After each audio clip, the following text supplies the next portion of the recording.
My name is Jeff. I am a member of Toastmasters, and welcome to my video on public speaking. Today I'll show you 3 excellent ways to begin your speech and hook your audience in less than 30 seconds. What's the ultimate purpose of your introduction? Essentially, to answer the big question your audience is asking. Why should I listen to this speaker? According to Andrei Senev, in the first 7 seconds, people decide whether they like you or not. And in the first 30 seconds, they decide whether they listen to you or not. Afterwards, it's almost impossible to change their mind. So it's crucial to start with something original, unexpected, and powerful. And here are 3 guaranteed methods. To start with a bang, you can either tell a personal story, ask a thought-provoking question, or make a powerful statement. To illustrate each method, I will present the beginning of 3 TED speeches. In fact, these examples are given by Jeremy Donovan on his website.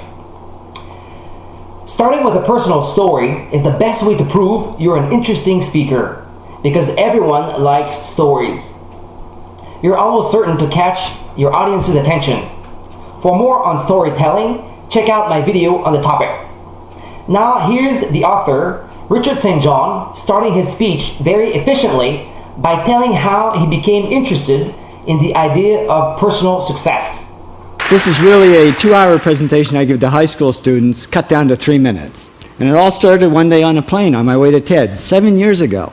And in the seat next to me was a high school student, a teenager, and she came from a really poor family.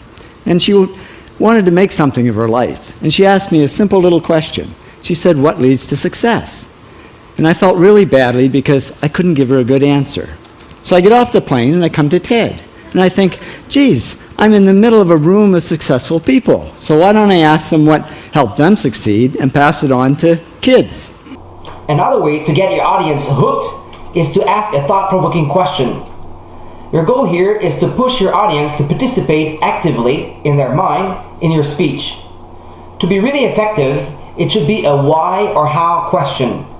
Obviously, nothing prevents you from combining this approach with the first one. You ask a question and then you tell a story. Now let's hear Simon Sinek starting his speech by asking some interesting questions. How do you explain when things don't go as we assume? Or better, how do you explain when others are able to achieve things that seem to defy all of the assumptions? For example, why is Apple so innovative? Year after year after year after year, they're more innovative than all their competition. And yet, they're just a computer company.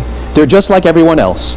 They have the same access to the same talent, the same agencies, the same consultants, the same media. Then why is it that they seem to have something different? The third way to catch your audience's interest is to jump in with some surprising information, like a statistics or an original opinion. Your goal here is to trigger a particular emotion in your audience. Here's Jamie Oliver's speech opening.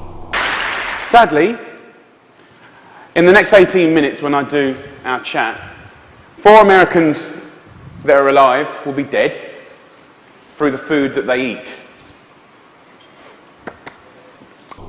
So, instead of starting with "Good morning, ladies and gentlemen, today I will blah blah blah blah blah," open by grabbing your audience's attention. Tell a personal story, ask a thought-provoking question, or make a startling statement. Thank you for watching this presentation, and see you soon.